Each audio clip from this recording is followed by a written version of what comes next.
نحمده على ما أولانا من آلاء أظهرت رياضها، ونشكره على ما أعطانا من نعماء ازرعت خياطها، ونسأله أن يفيض من خلال هدايته ويوفقنا للعروج إلى معارج عنايته، وأن يخصص رسوله محمدا أشرف البريات بأفضل الصلوات، وعلى آله وأصحابه المنتقلين بأكمل التحيات. أما بعد، فحضرة رئيس الجامعة ومدير التعليم وأساتذة الكرام والطلاب العظام، مما يبعثنا على الفرح الجم والسرور البالغ أن نرى البشرى يتلألأ على وجوه طلابنا في النادي الأدبي بالجامعة العربية سراج العلوم راجي النظر، وترتسم أثاره على صدورهم، وتتموج عواطف الحب والحماسة في صدورهم.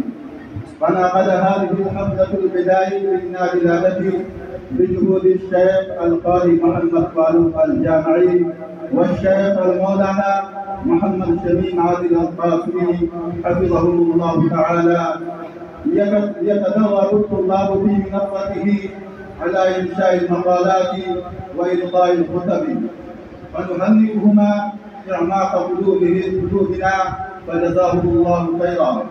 فيا إخوتي الأحبة، أردت أن أتكلم كلمة عديدة بهذه المناسبة الصارة. فيا أيها المستمعون الكرام، اللغة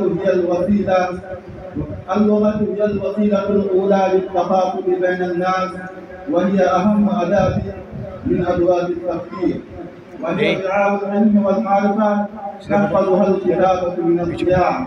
هذه الأمور الثلاثة تكاد في وضوحها تكون من البديهيات، ولكن الناس في حياتهم العملية لم يعطوا هذه البديهيات ما تستحقه من الاهتمام.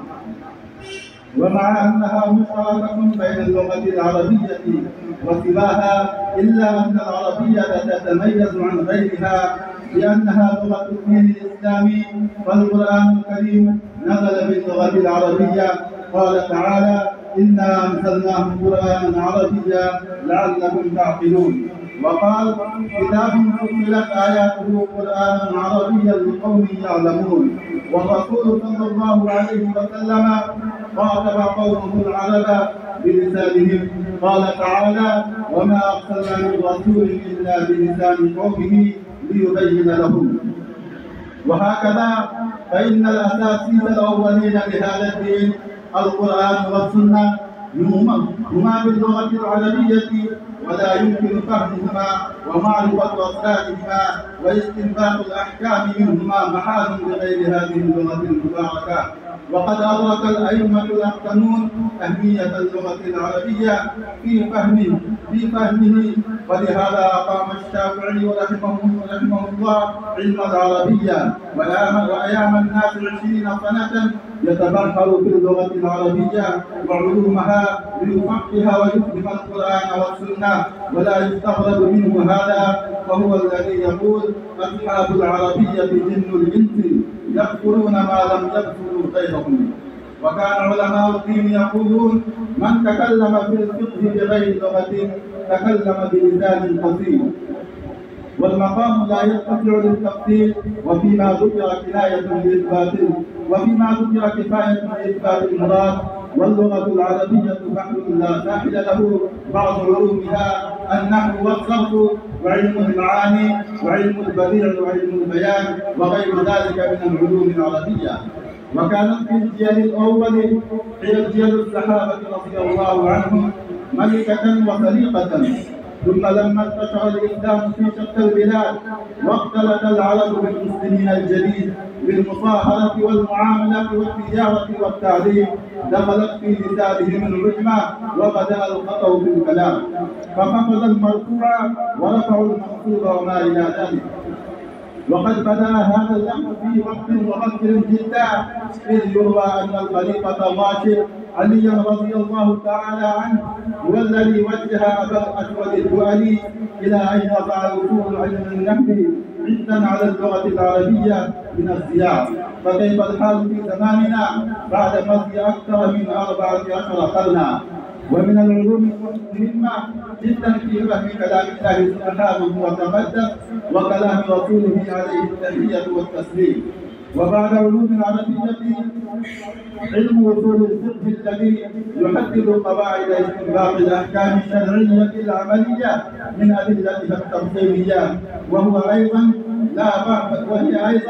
بحر لا ساحل له، وقد كتب باللغة العربية ونقله إلى لغة أخرى يحل بالكثير من مقاصده، وهي إحدى الأدوات المهمة لمن يريد الاجتهاد في الدين.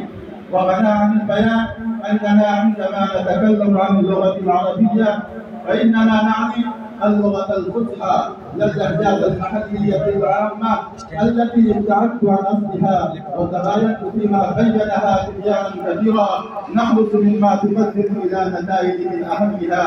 أولا، العربية الفصحى هي رعاية الإسلام ومستودع ثقافته ومادة أكثر ما كتب عنه على مدى القرون. ثانيا، يجب على المسلم الذي لا يعرف اللغة العربية أن يقف عند حدود علمه فلا يجاوز تلك الحدود عند الحديث عن الإسلام. ثالثا، وكذلك المسلم الذي يعرف العربية مؤهل أيضا للفهم في حدود معرفته.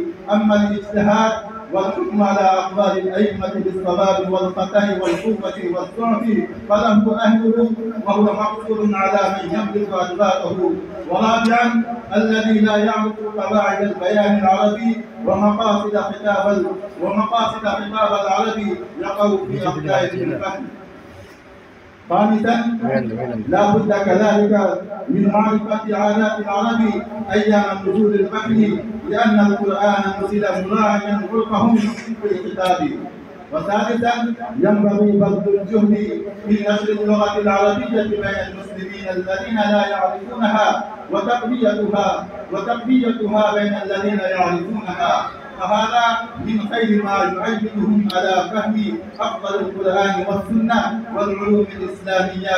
أكتفي بهذه الكلمات مرجوا من الله عز وجل أن يوفقنا تعليمه وتعلمه إلى يوم القيامة.